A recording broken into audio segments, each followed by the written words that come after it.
Hi friends, welcome to Lux கணிதம். இந்த வீடியோவில் நம்ம என்ன தெரிஞ்சுக்க போகிறோம் அப்படின்னா, பயிற்சி 1.4 உள்ள 9வது கணக்கு பார்க்க போகிறோம். பார்க்கலாமா? எஃப் என்ற சார்பானது F of X equal to X plus 2, அதாவது எக்ஸ் ப்ளஸ் 2 எப்போன்னா எக்ஸ் வந்து 1 விட அதிகமாக இருக்கும்போது மட்டும்னு சொல்லியிருக்காங்க. சரியா? அடுத்து 2ங்கிறது எப்போனா எக்ஸ் வந்து -1 அல்லது -1 விட அதிகமாக இருக்கணும். -1ஆகவும் இருக்கலாம், ஏன்னா லெஸ் தேன் ஈக்குவல் டு கொடுத்துருக்காங்க. ஓகேவா? அதே மாதிரி 1 விட கம்மியாக இருக்கணும். -1 விட அதிகமாக இருக்கணும், 1 விட கம்மியாக இருக்கணும். -1ஆகவும் இருக்கலாம், +1ஆகவும் இருக்கலாம். ரெண்டுக்குமே கீழே ஈக்குவல் சிம்பிள் கொடுத்துருக்கனால இதுவும் இருக்கலாம், இதுவும் இருக்கலாம். ஓகேவா? அப்படி இருந்தால் அதோட வேல்யூ 2. அடுத்து எக்ஸ் -1 அப்படின்னா இது எப்போல்லாம் அப்படி நடக்கும்னா எக்ஸ் வந்து -3 விட அதிகமாகவும் -1 விட கம்மியாகவும் இருக்கும்போது மட்டும்தான் சொல்லியிருக்காங்க. அப்போ -3ம் -1ம் அதில் கிடையாது, அதுக்கு இடையில உள்ள நம்பர் மட்டும்தான். அப்போ -2 மட்டும்தான் நம்மளுக்கு வரும். சரியா? ஸோ இப்போது இதில் என்னென்னலாம் நம்ம கண்டுபிடிக்க சொல்லியிருக்காங்க அப்படின்னா, எஃப் ஆஃப் 3 கண்டுபிடிக்க சொல்லியிருக்காங்க, எஃப் ஆஃப் 0 கண்டுபிடிக்க சொல்லியிருக்காங்க, எஃப் ஆஃப் -1.5 கண்டுபிடிக்க சொல்லியிருக்காங்க. Next F of 2 + F of -2 இதுவும் கண்டுபிடிக்க சொல்லியிருக்காங்க. சரியா? இதோட மதிப்புகளை காண்க அப்படின்னு சொல்லியிருக்காங்க. ஸோ எப்படி கண்டுபிடிக்கிறது அப்படின்னு பார்க்கலாம். ஃபஸ்ட்டு இந்த மாதிரி சம்முக்கு எல்லாமே நம்ம ஃபஸ்ட்டு ஒரு நம்பர் லைன் ட்ரா பண்ணிக்கணும். ஓகேவா? ஸோ அதில் ஃபஸ்ட்டு பாருங்கள், எக்ஸ் + 2 கொடுத்துருக்காங்களா? இந்த எக்ஸ் + 2 எப்போ சொல்லியிருந்தாங்கன்னா எக்ஸ் வந்து 1 விட அதிகமாக இருக்கும்போது மட்டும்தான். சரியா? இப்போ எக்ஸ் வந்து 1 கிடையாது, 1 விட அதிகம்தான். சரியா? அப்போ 1 விட அதிகங்கிறப்ப கிடையாது, 1 கிடையாதுன்னா இந்த மாதிரி நீங்கள் ஓப்பன் ப்ராக்கெட் தான் போடணும். சரியா? க்ளோஸ்டு ப்ராக்கெட் போட்டால் என்ன அர்த்தம்னா ஒன்றும் சேர்ந்து வருதுன்னு அர்த்தம். நான் அது க்ளோஸ்டு ப்ராக்கெட் எங்கே போடணுங்கிறத நான் சொல்கிறேன். இப்போ இந்த ப்ராக்கெட் போட்டாலே போதும். இந்த ப்ராக்கெட் போட்டால் என்ன அர்த்தம்னா 1 கிடையாது, 1 விட அதிகமான நம்பர், 2லேருந்து இருக்கிற நம்பர் எந்த நம்பர் இருந்தாலும் இதை நம்ம அப்ளை பண்ணலாம் அப்படின்னு அர்த்தம். அப்போ நம்ம என்ன யூஸ் பண்ணணும்னா இதுக்கு அதிகமாக இருக்கும்போது எக்ஸ் + 2 இதை தான் நம்ம யூஸ் பண்ணணும். ஓகேவா? 2 எங்கே அப்படின்னா -1 விட அதிகமாகவும் இருக்கணும், -1 இதில் உண்டு. 1 விட கம்மியாக இருக்கணும், 1 இதில் உண்டு. 1 இதில் உண்டு அப்படின்னா 1 விட கம்மியாக இருக்கணும். அப்போ இந்த சைடு தான் வரும். சரியா? ஸோ ப்ராக்கெட் இப்படி போடணும்.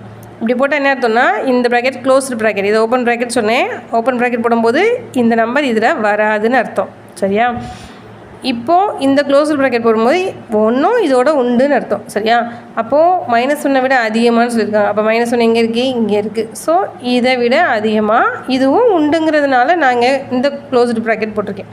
ஸோ -1 விட அதிகமாக, 1 விட கம்மியாக, இந்த 3 நம்பருக்குமே என்ன ஆன்சர்னா 2ங்கிறது தான் ஆன்சர். அடுத்து எக்ஸ் -1 சொல்லியிருந்தாங்க. இது எப்போனா -3 விட அதிகமாக இருக்கணும். -3 எங்கே இருக்குது? இங்கே இருக்குது. இதை விட அதிகமாக, இந்த நம்பர் ஆனால் கிடையாது, அதிகமானா இந்த சைடு தான் வரும். சரியா? இதை விட அதிகமாக. அடுத்து -1 விட கம்மியாக, -1 விட கம்மியாங்கிறப்ப இந்த சைடு ப்ராக்கெட், ஆனால் -1 கிடையாதுங்கிறப்ப இந்த ப்ராக்கெட் நம்ம யூஸ் பண்ணணும். இப்போ இந்த இடத்துல நம்மளுக்கு என்ன ஆன்சர்னா 2ன்னு சொல்லியிருந்தாங்க. ஸோ இந்த ப்ராக்கெட்டுக்குள்ளே, இந்த 2 ப்ராக்கெட்டுக்குள்ளே என்ன வரும் அப்படின்னா எக்ஸ் -1 வரும். ஓகேவா? இப்போது கீழே கேட்டிருக்க இந்த மதிப்புகளுக்கு, இந்த நம்பருக்கெல்லாம் நம்ம என்ன கண்டுபிடிக்கணும்னா மதிப்புகளை கண்டுபிடிக்கணும். ஃபஸ்ட்டு என்ன கேட்டிருக்காங்கன்னா எஃப் ஆஃப் 3 கேட்டிருக்காங்க. ஸோ எஃப் ஆஃப் 3 இதில் எங்கே வருதுன்னு பாருங்கள். 3ங்கிற எங்கே இருக்குன்னா இங்கே இருக்குது. சரியா? அப்போ இதை விட அதிகமாக வர எல்லாத்துக்குமே நம்ம என்ன யூஸ் பண்ணணும்னு சொன்னோம்? எக்ஸ் + 2 தான் யூஸ் பண்ணணும்னு சொன்னோம். ஸோ எஃப் ஆஃப் 3 வந்து எக்ஸ் + 2 இதில் வர்றதுனால நான் இங்கே யூஸ் பண்ண போகிறது என்ன யூஸ் பண்ண போகிறேன்? எக்ஸ் + 2. இப்போது எக்ஸுக்கு பதிலாக நான் என்ன போடணும்னு இவங்க சொல்லியிருக்காங்க? 3 + 2 போடணும்னு சொல்லியிருக்காங்க. சரியா? எக்ஸுக்கு பதிலாக 3 போடணும். அப்போ இருக்கிறது +2. அப்போ 3 + 2 எனக்கு ஆன்சர் என்ன வரும்? 5 வரும். அப்போது எஃப் ஆஃப் 3யோட வேல்யூ என்ன அப்படின்னா 5. ஓகேவா? நெக்ஸ்ட்டு எஃப் ஆஃப் 0 எந்த இடத்துல வருதுன்னு பாருங்கள். 0ன்னு ஆன்சர் 0, அதாவது -1 0 1 இதுக்கு எல்லாமே ஆன்சர் என்னன்னு சொல்லிட்டாங்கன்னா அவங்களே 2ன்னு சொல்லிட்டாங்க. ஸோ ஆன்சரே 2 தான். நீங்கள் வேறு எதுவும் கண்டுபிடிக்கிறதுக்குலாம் கிடையவே கிடையாது. ஸோ எஃப் ஆஃப் 0வோட ஆன்சர் என்ன அப்படின்னா 2. நெக்ஸ்ட்டு எஃப் ஆஃப் -1.5 சொல்லியிருக்காங்க. 1.5 எங்கே வரும் அப்படின்னா இப்போது இது வந்து 0, அப்போ இங்கே இடையில இருக்கிறது 0.5 -1, இதுக்கு அடுத்து தான் -1.5. ஸோ -1.5 எங்கே வருதுன்னா இந்த இடத்துல வருது. ஸோ இந்த ப்ராக்கெட்டுக்கு இடையில் வருது. அப்போ நான் எதை யூஸ் பண்ணணும்னா எக்ஸ் -1 தான் யூஸ் பண்ணணும். ஸோ எக்ஸ் -1 யூஸ் பண்ண போகிறேன். இப்போ நான் எக்ஸுக்கு பதிலாக என்ன போடணும் அப்படின்னா -1.5 போடணும். ஸோ எக்ஸுக்கு பதிலாக -1.5 -1 போடுறேன். சரியா? ஸோ இது ரெண்டுமே மைனஸில் இருக்கிறதுனால இப்போ நான் அது என்ன தான் பண்ணணும்னா ஆட் தான் பண்ணணும். ஸோ ஆட் பண்ணும்போது என்ன கிடைக்கும்னா இதோட வேல்யூ என்னென்னா 1.0. ஸோ இது ரெண்டையும் நீ ஆட் பண்ணனா உனக்கு ஆன்சர் என்ன கிடைக்கும்னா 2.5 கிடைக்கும். சரியா? ஸோ எஃப் ஆஃப் மைனஸ் 1.5ஓட ஆன்சர் என்னென்னா -2.5. ஓகேவா? Next F of 2 F of -2 ரெண்டுமே கேட்டிருக்காங்க. ரெண்டையும் ஆட் வேறு பண்ண சொல்லியிருக்காங்க. சரியா? இது நீங்கள் வந்து டேரெக்டாக பண்ணனாலும் பண்ணலாம், இல்லை எஃப் ஆஃப் 2 தனியாக கண்டுபிடிச்சி எஃப் ஆஃப் -2 தனியாக கண்டுபிடிச்சி அப்படி செய்யணும்னாலும் செய்யலாம். ஸோ தனியாகவே கண்டுபிடிக்கிறது எனக்கு பெட்டராகவே இருக்கும்னு நினச்சிங்கன்னா நானும் தனியாகவே செய்கிறேன். எஃப் ஆஃப் 2 எங்கே இருக்குதுன்னு பார்த்தீங்கன்னா ஃபஸ்ட்டு கேட்டகரியில் இருக்குது. அப்போ x+2ல் தான் நான் அப்ளை பண்ணணும். ஸோ x+2 எக்ஸுக்கு பதிலாக 2 போடணும். அப்போ 2 + 2 ஆன்சர் இஸ் 4. அப்போ எஃப் ஆஃப் 2ஓட வேல்யூ எனக்கு 4ன்னு கிடச்சிருக்கு. ஓகேவா? நெக்ஸ்ட்டு எஃப் ஆஃப் -2 கண்டுபிடிக்கணும்.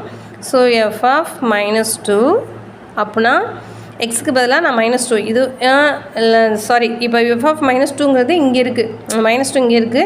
அப்போ அதுக்கு நான் எதை சப்ஸ்டிட் பண்ணணும்னா x-1ல் தான் சப்ஸ்டிட் பண்ணணும். ஸோ x-1 இப்போ எக்ஸுக்கு பதிலாக நான் -2 சப்ஸ்டிட் பண்ண போகிறேன். -2 -1 ஸோ ஆன்சர் இஸ் -3.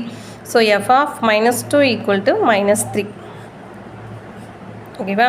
ஓகே, இப்போது இது ரெண்டையும் ஆட் பண்ண சொல்லியிருக்காங்க இல்லையா? So F of 2 + F of -2 = F of 2ஓட வேல்யூ 4. நெக்ஸ்ட்டு எஃப் ஆஃப் -2ஓட value -3. So answer is 1. So answer எழுதிக்கலாம். எல்லாத்தையும் சேர்த்து எழுதலாம். இது இதோட ஆன்சர் மட்டும் நீங்கள் எழுதலாம். F of 2 + F of -2 = 1. Okay, இந்த சம் உங்களுக்கு தெளிவாகவே புரிஞ்சிருக்கும் அப்படின்னு நம்புகிறேன். இந்த வீடியோ பிடிச்சிருந்தது அப்படின்னா லைக் பண்ணுங்கள், ஷேர் பண்ணுங்கள். Okay friends, thank you.